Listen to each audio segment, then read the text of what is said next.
목사님 오늘의 주제는 예배 시간에 사도신경 신앙 고백을 하지 않아도 되나요?인데요. 어떤 질문을 보내주셨는지 오늘의 사연 함께 나눠보겠습니다. 여행을 가서 주일에 그곳에 있는 교회에 가서 예배를 드렸는데 예배 중에 사도신경을 고백하지 않더라고요. 그래서 제가 제대로 된 교회에서 예배를 드렸나 하는 생각이 들었습니다. 주일 예배에 사도신경을 고백하지 않아도 되는 것인가요? 그런 교회도 복음적인 교회인가요? 목사님 오늘은 이런 사연을 주셨습니다. 최근에는 예배 형식이 좀 많이 간소화되고 또 열린 예배라는 이름으로 다양한 프로그램들을 예배에 도입해서 좀 사도신경을 하지 않고 찬양과 기도와 말씀으로 예배가 구성되는 경우도 좀 많이 있는 것 같아요. 그런데 또 전통적인 예배 형식에 익숙한 분들이나 예배 때마다 사도신경을 고백했던 분들의 입장에서는 사도신경을 고백하지 않는 교회는 제대로 된 신앙 고백이 없는 것 같아서 마음이 좀 불편하기도 하고 이게 제대로 된 교회인가 하는 생각까지도 하시는 분들이 계신 것 같습니다. 사도신경에 대한 이슈, 뭐가 가장 중요한 논쟁거리라고 생각하시나요? 예, 뭐 전통적으로는 대부분 개신교도 지금 사도신경을 고백하죠. 네. 받아들이고 있고 또 이슈가 되는 거는 이제 사도신경 고백하지 말아야 된다 이렇게 주장하는 분들이 교계 또 교단 쪽으로 조금 있어서 네. 이슈가 되는 경우가 있는데 보통 이런 이슈가 되는 주제들 중에 몇 가지가 뭐 생각해 보면 사도신경이라고 하는 것은 주기도문처럼 성경에서 분명하게 나타나는 게 아니잖아요. 네. 그리고 사도들이 원래는 이제 12사도들이 이렇게 고백한 내용이라고 알려져 왔지만 실제로 그렇게 사도들이 원래 고백했다는 내용 또 증거가 없고 네.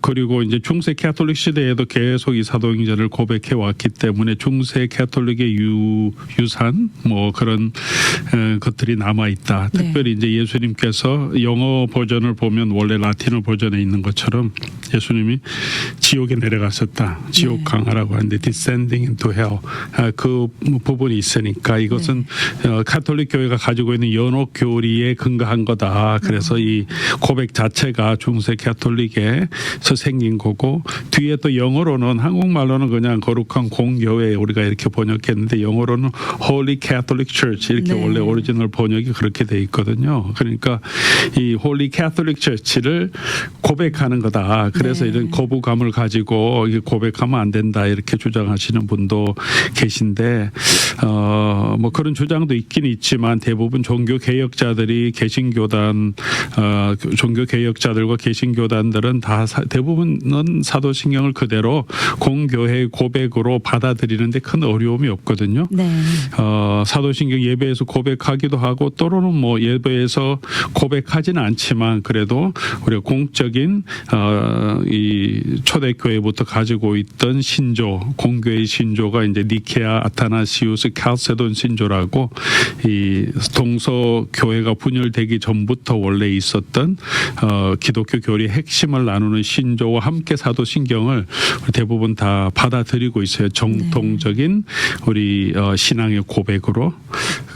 그래서 뭐 개신교회는 서방교회에서 분리되어서 나왔기 때문에 종교 개혁자들이 사실은 중세 캐톨릭의 잘못된 부분, 비성경적인 부분을 다 제거하고 예배 의식에서도 그렇고 신앙에서 그렇고 교리에서 그렇고 다 살펴보고 제거했는데 네. 종교 개혁자들이 사도신경은 그대로 받아들였거든요. 네. 이제 그게 이제 그 개신교 전통에도 있었고 그들이 보기에 이게 특별히 성경에서 잘못된 것이 아니다. 그렇게 됐기 때문에 그대로 그 전통을 유지해 온 것이고요. 네.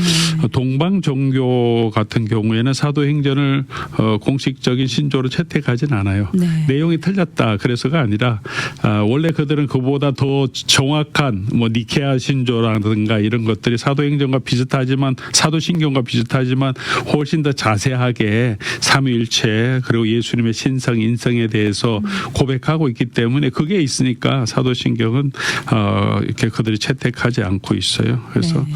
개신교 중에 보면 사도신경을 고백하지 않는 교회는 이제 가장 대표적인 교단이 남침례교 교단이죠. 서던 네. 베프티스.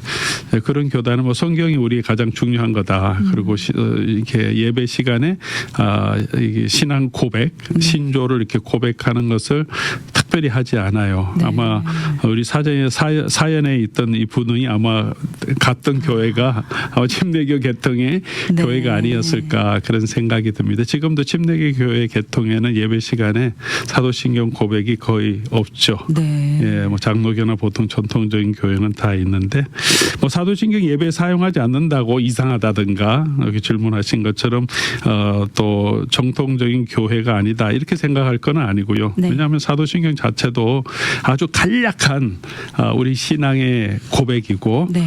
우리가 이단에 판단하는 것은 그것보다도 더 그 교단이 가지고 있는 그 교회가 가지고 있는 신앙 고백 전체를 우리 함께 살펴볼 필요가 있죠. 네. 왜냐하면 사도신경 같은 경우에는 뭐 삼위일체 교리가 구체적으로 이렇게 나와 있지 않죠. 네. 그리고 또 예수님의 신성과 인성의 부분에 대해서도 구체적으로 언급이 없기 때문에 그것으로 뭐 고백하느냐 안 하느냐에 따라서 이게 전통적인 교회고 제대로 된 교회고 그렇지 않다 이렇게 구분하기는 조금 힘들다 그렇게도 네. 말씀드리겠습니다. 네, 지금 목사님께서 이렇게 사도신경의 이슈에 대한 어떤 그런 논쟁이 될 만한 내용 그런 부분들도 좀 짚어주셨는데요. 좀 전에 언급하신 사도신경을 반대하는 세 가지 이유 좀 전에 말씀해 주셨는데 이 부분에 대해서는 그럼 목사님께서는 어떻게 대답해 주실 수 있을지 궁금한데 네. 이 부분에 대해서 언급을 해 주셨으니까요. 네. 이 시간 통해서 한번 좀 자세하게 좀 설명을 네. 부탁드릴게요. 그러면 아마 우리 사도신경에 대해서 조금 더 네, 이해에 좀 도움이 되실 것 같고요. 맞습니다. 논쟁에 있어서도 조금 분명한 입장을 가질 수 있을 것 같은데 네. 뭐 대부분 다 뭐 사도신경이 성경적인 고백이라고 생각하시니까 뭐 큰 어려움이 없을 것 같은데 그래도 혹시라도 뭐 왜 이렇게 고백해야 돼 이런 논쟁이 있을 때 좀 참고하시면 좋을 것 같습니다. 성경에 뭐 주기도문처럼 성경에 있는 것도 있지만 성경에 없으니까 고백하지 말아야 된다. 네. 이건 좀 적절하지 않죠. 왜냐하면 성경에 없는 그런 논리로 하면 이제 찬송도 시편만 해야 된다. 그게 시편 그렇게 주장하는 종교 개혁 교회 중에 실제로 있군요. 예, 시편만 찬송하는 그런 교회도 있어요. 그래요. 그것만 성령의 감동으로 하나님의 말씀이고 찬송할 때는 그것만 해야 된다. 네. 그렇게 얘기하는 분도 계신데 그러면 우리가 뭐 설교는 어떻습니까? 성경 말씀 아닌데 목사가 설경을 풀어서 사람의 말이 다 들어가는데 네. 너무 그렇게 엄격하게 적용할 게 아니죠. 예배는 사람이 하는 거고 우리 입술 고백을 담아내는 거니까 네. 우리 신앙 고백도 성경적인 고백이면 되는 거죠. 성경이 네. 있어야 되는 건 아니니까 좀 네. 그 뭐 주장은 크게 합당한 건 아니고요.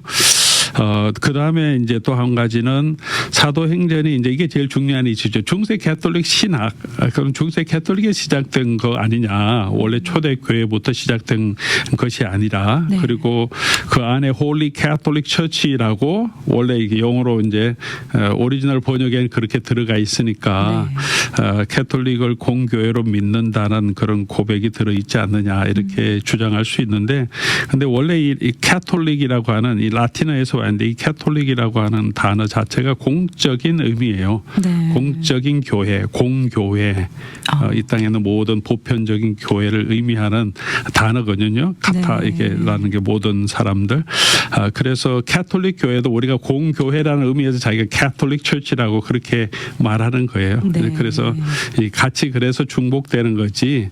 이 자체가 캐톨릭 교단적으로 또는 교회 바디적으로 이 천주 교회를 의미하는 것은 아니기 때문에 그거는 뭐 단어에 그런 문제가 있고 그래서 우리가 보통 영문 번역할 때는 캐피털 C 캐톨릭으로 쓰지 않고 그러면 천주교회고 네네. 스몰 C로 캐톨릭 처치 이렇게 쓰죠. 네. 왜냐하면 이게 이제 일반적인 단어다. 네네. 예, 이거는 단어가 가지고 있는 뜻이 그게 고유명사가 아니라 네. 일반 명사다 그런 거고요.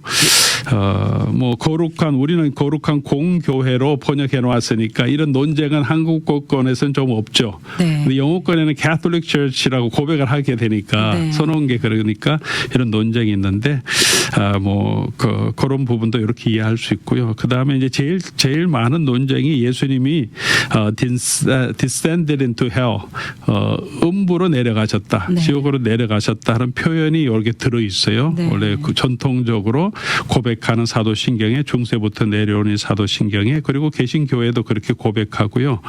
이게 제일 큰 논쟁인데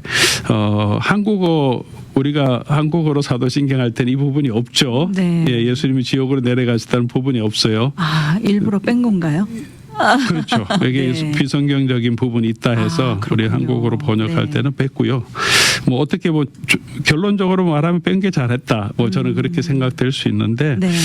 지옥으로 내려갔다는 표현이 정통적으로 이렇게 고백하기를 물론 가톨릭의 나름대로 설명이 있겠지만 개신교회와 또 신학자들이 고백하기를 지옥으로 직접 들어가셨다는 의미가 아니라 지옥의 고통, 죽음의 고통을 경험하셨다라는 네. 의미로 우리가 해석하는 게 맞다 그렇게 얘기하거든요.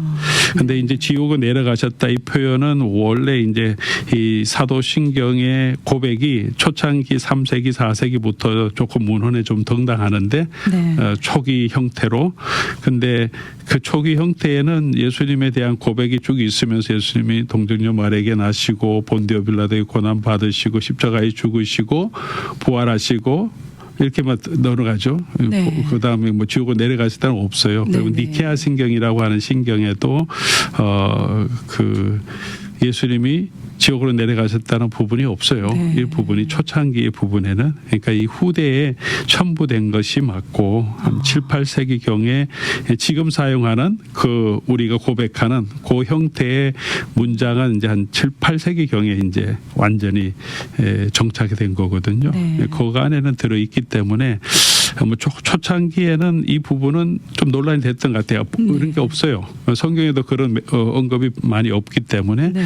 그래서 유명한 교회 사학자인 필립 샤프도 사도신경을 이렇게 쭉 연구하면서 초창기부터 문서 다 찾아서 비교해요. 이 신앙 고백을 그러면서 이 부분은 초창기에는 없었다. 그래서 더 옛날 게 더 오리지널한 네, 거니까 그렇죠. 그래서 이게 안 들어가는 게 훨씬 더 맞는 고백이 아닌가 그렇게 네. 주장하기도 해서 저희 한국어 버전처럼 이게 없는 버전이 훨씬 더 좋다고 생각되고요. 네.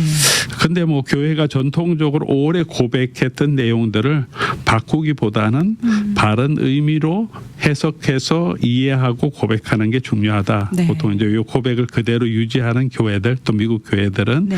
뭐 개신교회고 또 정통적인 개혁주의 교회라도 그렇게 설명하고 바로 가르치면 된다 이렇게 네. 이해하시죠. 왜냐하면 네. 전통적으로 계속 해왔던 건데 뭐 의미를 바로 알면 되지 일부러 또 새로 고칠 필요는 없으니까 네. 뭐 그렇게 저 이슈들은 그렇게 정리되기 때문에 뭐 조금 사도신경 자체에 대해서 우리가 큰 거부감을 가질 이유는 거의 없다 그렇게 말씀드릴 수 있겠죠. 그럼 우리 자녀들도 이 내용으로 외우게 되는 건가요? 예, 그렇죠. 자녀들은 다 그렇게 외우죠. 영어로 외우면 네. descended into hell 다 그렇게 한번 하잖아요. 설명을 해줘야겠네요. 예, 이런 그러니까 부분은. 그런 부분에 네. 대해서는 설명해 주죠. 보통 네. 뭐 여러분 교회 사역자가 다 제대로 해주셨을 된 거라 지도자라면 믿습니다. 네. 아마 이런 부분에 대해서도 충분히 설명을 해주고 아이들이 질문이 있으면 네. 해줄 거고 예수님 정말 지옥에 내려갔다고 설명하는 그 교육자가 있으면 여러분 심각하게 한번 생각해 보시고 그분의 네. 신학 사상을 조금 점검해 볼 필요가 있습니다. 잘 알겠습니다.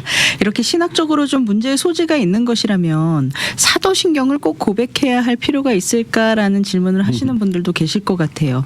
그보다 더 정확한 신조를 우리가 가지고 있으니까 그런 생각을 하실 수 있는데 사도신경은 언제 교회가 채택해서 고백하고 있는 것인지 그리고 사도들이 직접 기록한 것은 아니기 때문에 네. 이런 부분에 대해서 우리 목사님께서는 어떻게 조언의 말씀 주실까요? 네, 좀 전에도 설명드렸지만 사도신경이 원래는 뭐 사도신경이다. 사도들이 고백했던 전통적인 신앙 고백을 정리한 거다. 이렇게 알려져 있지만 사도들이 정말 기록했다는 뭐 문헌적인 증거는 없죠. 네. 그리고 이 사도신경에 대한 부분들이 아까도 말씀드리겠지만 이제 문서로 나타나는 것은 이 지금 우리가 고백하는 똑같은 그런 문장 형태는 아니지만 네. 전능하신 하나님 아버지를 믿고 그의 유일하신 아들 예수님을 믿고 예수님이 죽으시고 부활하신 것을 네. 믿고 성령님을 믿고 이런 형태로 이렇게 세 가지 삼위일체 고백으로 세 가지 하나님에 대한 고백으로 나타나는 것이 초창기부터 있고요. 네. 그리고 한 4, 5세기부터 조금 더 구체적인 그런 신앙 고백 형태가 있고 지금 우리가 하는 것은 7세기 말 8세기에 이게 서방 교회에서 이제 완전히 완성된 형태로 이제 계속 신조 안에 고백했고요. 네. 그리고 이제 신앙 고백이 사도들에게 직접적으로 사도들이 뭐 기록하진 않았지만 신앙 고백은 원래 우리가 믿는 것을 담아내는 거잖아요. 네. 그래서 신약 교회 안에서 신약 성경에서도 신앙 고백에 대한 구체적인 언급들이 있잖아요. 네. 가장 오래되고 공식적인 고백이 베드로가 네. 가이사의 빌립보 지방으로 갈 때 예수님이 너희는 나를 누구라 하느냐 네. 질문하셨을 때 고백했잖아요. 뭐라고 했죠? 주는 그리스도시요 살아계신 예. 하나님의 아들이시다. 이게 아주 가장 네. 첫 번째 사도신경 그 이전에 네. 가장 첫 번째 예수님에 대한 고백. 네. 그러니까 뭐 이 고백 위에 내가 내 교회를 세우시겠다고 하셨잖아요. 네. 그러니까 예수 그리스도를 믿는 신앙의 유대인들일지라도 이 고백이 있어야 이제 예수 그리스도의 새로운 언약의 백성, 교회의 멤버가 되는 거죠. 네. 그러니까 이게 아주 기본적인 고백이죠. 네. 이 고백에 뭐 삼위일체 하나님이나 뭐 이런 거 다 들어가 있지는 않지만 그렇죠. 예수님을 주와 그리스도 하나님의 아들로 고백하는 게 아주 초창기 고백이고요. 네. 그리고 이제 사도 베드로가 오순절 이후에 성전에서 설교하잖아요. 네. 그리고 예수님이 그리스도인 걸 설명할 때 하나님께서 예수님을 주와 그리스도가 되게 하셨다. 그렇게 자기가 고백한 것처럼 그렇게 하고 너희가 이것을 믿고 회개하고 이것을 믿으면 또 그렇게 믿는다고 고백하는 사람에게 세례를 베풀어요. 네. 그러니까 세례 베풀기 전에 확인했던 믿음. 네. 무엇을 근거로 세례를 주느냐 믿는 사람이 인정하냐 할 때 이런 기초적인 신앙 고백을 사용했다는 거죠. 네. 이거 믿느냐. 이제 사도신경은 그런 고백이 조금 확대된 조금 더 이제 구체화된 것이라고 할 수 있겠죠. 네. 성경에서도 이제 거기서 조금 더 보태면 고린도전서 15장 같은 경우에 사도 바울이 내가 너희에게 전한 복음 너희가 알기를 원하노니 너희가 받은 것이고 그 가운데 선 거다. 너희가 만일 내가 전하는 그 말을 굳게 지키고 헛되이 믿지 아니하면 그 말로 구원 얻는다. 이게 복음에 대해서 고린도전서 15장 1절 2절. 네. 그리고 내가 받은 거 전했다. 이게 하나의 전통적으로 받은 신앙 또 전하는 신앙의 핵심인데 뭐냐면 성경대로 예수님께서 오셨고 성경대로 예수님이 고난 받으시고 돌아가셨고 성경대로 예수님 부활하셨고 조금 더 다음은 예수님이 하나님 보좌 우편에 앉아 계시고 마지막에 다시 오신다. 네. 이게 이제 신앙 고백의 아주 중요한 핵심이죠. 그걸 사도들이 다 믿었고 이제 그런 것들을 이제 정리해서 초창기부터 고백했던 것을 볼 수 있죠. 성경 안에도 이런 게 부분이 나오고 사도 바울의 서신에도 나오고 빌립보서 2장 5절에서 10절까지 너희 안에 이 마음을 품어라 예수 그리스도의 마음이니 하면서 그는 근본 하나님의 본체시나 그러면서 예수님이 이 땅에 내려오시고 자기를 낮추시고 돌아가시고 부활하셨고 하나님 보좌 우편에 앉아 계신다는 고백이 나오잖아요. 네. 이것도 많은 신약학자들이 이거는 가장 초창기의 힘이다. 교회에서 찬송으로 예수 그리스도를 찬송할 때 썼던 찬송의 내용이다. 네. 그리고 신앙의 고백의 내용이라 그렇게 하거든요. 네. 예수님 어떤 분이냐 할 때 이렇게 고백했다는 거죠. 그러니까 네. 교회 예배 가운데 찬송으로도 고백했던 그런 고백이 있다는 거죠. 네. 세례 줄 때. 그래서 사도신경은 그런 것의 연장선으로 자연스럽게 교회 안에 초창기 교회부터 내려오던 전통들이 쌓여서 네. 그러니까 신앙 인으로서 이 사람이 그리스도인이라고 평가할 때 세례를 주기 위한 하나의 교육 자료로 물어보고 이 질문에 대답하면 하나님이 누구십니까? 그러면 하나님은 전능하시고 천지를 만드신 하나님이십니다. 이렇게 네. 고백을 하게 하고 예수님은 누구십니까? 하면 예수님은 그렇죠. 하나님의 아들이시고 동정녀 마리아에게 낳으시고 이렇게 있는 대로 고백하는 걸 확인하는 자료로 사용됐기 때문에 초창기부터 쭉 내려오는 것이라서 어느 이 내용 자체가 비성적인 거 아니고 이렇게 계속해서 고백되는 내용 필요에 따라 있었기 때문에 우리가 그 전통들을 잘 살리고 또 잘 고백하는 건 참 중요하지 않은가 그런 생각합니다. 네. 그렇다면 이 시간 통해서 사도신경의 내용의 구성에 대해서 좀 살펴보면 좋겠는데요, 목사님. 네. 사도신경 아까도 말씀드린 것처럼 또 아시는 대로 이 세 부분으로 돼 있잖아요. 네. 하나님 아버지에 대한 고백. 그다음에 두 번째는 예수 그리스도에 대한 고백. 네. 세 번째는 성령을 믿으며라고 나오잖아요. 성령에 대한 고백. 그래서 초창기 신앙 고백은 아까도 말씀드린 것처럼 베드로의 신앙 고백은 이미 하나님을 믿고 있는 유대인들 사이에서 예수님이 누구시냐는 고백이었죠. 주는 그리스도시고 살아계신 하나님의 아들이다.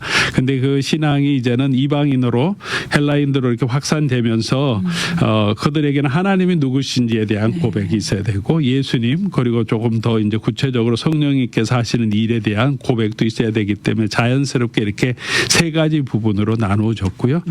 그래서 그렇게 고백돼 있고 하나님에 대해서 한 줄 있고 그다음에 대부분 가장 많은 게 성자 예수님에 대한 거죠. 사도행전을 이렇게 사도신경이죠. 자꾸 사도행전.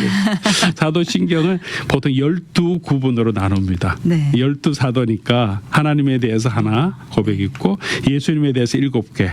그다음에 성령에 대해서 4개 이렇게 4줄로 그래서 전능하사 천지를 만드신 하나님 아버지를 내가 믿습니다. 이게 한 고백이고 그의 외아들 우리 주 예수 그리스도를 믿습니다. 한 번이고 그는 동정녀 마리아에게서 나시고 이러면서 이제 7가지 있죠. 그래서 사도신경에도 예수님에 대한 고백이 가장 많죠. 왜냐하면 그게 제일 중요한 고백이니까 예수님이 누군가를. 그래서 그렇게 세 부분으로 되어 있다는 거. 니케아 신경이라고 또 아시는 분 아실 텐데 삼위일체에 대해서 아주 구체적으로 논쟁 후에 교회가 함께 정한 그런 신조가 있는데 그것도 마찬가지로 사도신경처럼 세 부분으로 돼 있어요. 하나님은 누구시고 예수님 누구시고 성령님은 누구시고 물론 이제 사도신경보다 훨씬 두세 배 더 길게 구체적으로 고백이 돼 있죠. 네. 그렇다면 다시 사연의 질문으로 돌아가서요. 예배 시간에 사도신경 고백을 반드시 해야 되는 걸까요, 목사님? 뭐 사도신경만 고백해야 한다 이렇게 말하기는 힘들죠. 그러나 신앙 고백은 예배의 한 중요한 부분이라고 할 수 있죠. 우리가 하나님 앞에 나가서 예배 드릴 때 뭐 찬송으로도 또 기도로도 또 말씀을 들음으로 뭐 여러 가지 하나님에 대해 영광 돌릴 수 있지만 또 우리가 그 하나님을 믿는 신앙 고백을 또 함께 드리는 것도 예배의 중요한 요소라고 할 수 있고요. 사도신경보다 더 정확하게 더 자세하게 고백된 신조도 많이 있죠. 그래서 뭐 웨스민스터 우리가 잘 아는 웨스민스터 신앙 고백도 있고 니케아 신조도 있고요. 그런데 이제 이런 것들을 예배 시간 안에 고백하려고 하면 시간이 많이 걸리죠. 웨스민스터 신앙 고백을 고백하려면 뭐 몇 시간 걸릴 테니까 수십 페이지에 달하니까 니케아 신조도 길고요. 뭐 그러면 그런 의미에서 이제 한 부분을 또 고백할도 괜찮고 한번 신조를 같이 읽으면서 우리가 뭘 묻는 것인지 어떤 교회 같은 경우에는 소요리 문답을 또 조금 더 웨스민스터 신앙 고백보다 적으니까 소요리 문답을 한 부분씩 또 뭐 CRC 교회 같은 경우에는 하이델베르그 캐레기즘 요리 문답을 또 매 주일마다 또 읽거든요. 읽고 답하고 그렇게 우리 신조에 대해서 고백도 하고 또 기억하는 것은 우리 개혁교회의 아주 중요한 전통이고 그렇게 돼 있고 그런 것들도 할 수 있겠지만 사도신경이 잘 요약되고 너무 길지 않고 또 외우기 쉽게 잘 정리되어 있기 때문에 다른 것보다 온 교회가 함께 신앙 고백을 확인할 수 있는 또 함께 고백할 수 있는 아주 중요한 것이라고 생각해요. 네. 교회라는 것은 예수님도 말씀하신 것처럼 이 고백 위에 세워지는 신앙 고백 위에 서는 거기 때문에 아멘. 우리가 언제나 같은 고백이 있어야 되고 네. 이렇게 함께 예배 시간에 고백함으로써 우리가 믿는 것을 다시 한번 확인하고 우리가 같은 신앙에 있다는 것을 기억하는 것은 예배의 아주 중요한 요소라고 생각해요. 네. 그렇지 않다고 해서 뭐 그런 신조가 없는 것은 아니겠지만 네. 제가 보기에는 이렇게 함께 고백하는 것, 예배 시간에 고백하는 것 참 좋은 전통이라고 생각은 됩니다. 네, 중요한 부분인 것 같습니다. 네, 시간이 많이 갔는데 마지막으로 사도신경의 새 번역에 대해서는 어떻게 생각하시는지도 좀 궁금한데요. 요즘은 새 번역으로 고백하는 경우도 있던데 좀 입에 익숙하지가 않으니까 좀 낯설기도 하고 조금 생소한 버전이다 보니 습관적인 고백이 아니라 조금 더 그 내용을 음미할 수 있어서 이렇게 좀 장단점이 있는 것 같아요. 네. 좀 낯설긴 하지만 또 그렇죠. 이해하기에는 더 쉽고 어떻게 생각하시나요? 새 번역 한번 보셨어요? 네, 저도 새 번역도 있구나 하고 찾아봤는데 네. 저는 오히려 좀 새 번역 사도신경이 조금 더 와닿더라고요. 네. 왜냐하면 이제 뭐 너무 익숙하니까 네. 우리 그 전에 아마 오랜 신앙생활 하셨던 분 세례 받을 때부터 뭐 교회 가면 항상 고백했던 거고 네. 세례 때도 점검하고 해서 너무 익숙하니까 그냥 그냥 외워서 그냥 쭉쭉 하니까 네. 의미가 확 다가졌는데 말이 약간 바뀌면 훨씬 더 의미가 새롭게 오잖아요. 네. 그리고 이제 새 번역할 때는 조금 더 현대적인 언어로 나는 네. 전능하사 천지를 만드신 하나님 아버지를 믿습니다. 네. 믿사오며 그러며 이렇게 계속 넘어가지 네, 않고 네. 믿습니다라고 고백하니까 원래 라틴 말이 credo라고 I believe 그렇게 네.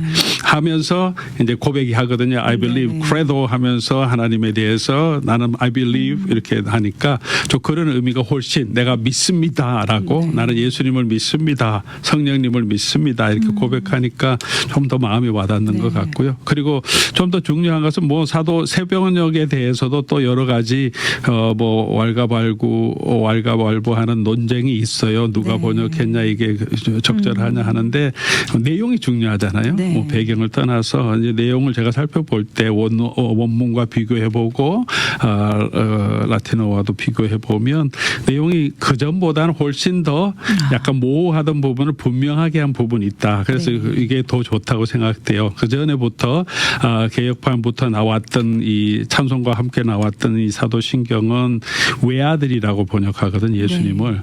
예수님 외아들이 아니잖아요. 성경엔 독생하신 아들이잖아요. 맞습니다. 독생하신 예수님의 아들이라고 표현할 때 한 분밖에 없는 거죠. 외아들은 딸들은 10명 있어도 외아들, 아들 하나 있으면 외아들. 그러네요. 그럴 때 표현하는 네. 거거든요. 그러니까 정확한 번역이 아니죠. 네. 성경에서는 독생하신 이렇게 번역해놓고 네네. 이 사도신경에서는 우리가 번역할 때는 only begotten son 영어로는 그런데 외아들로 번역했으니 이 번역이 좀 적절하지 않았고 옛날부터 뭐 그런 이슈가 있었고 또 한 가지는 거룩한 공교회 영어로는 Catholic Church라고 된 거를 이제 공교회로 번역했는데 그냥 Catholic Church라고 할 수 없으니까 네.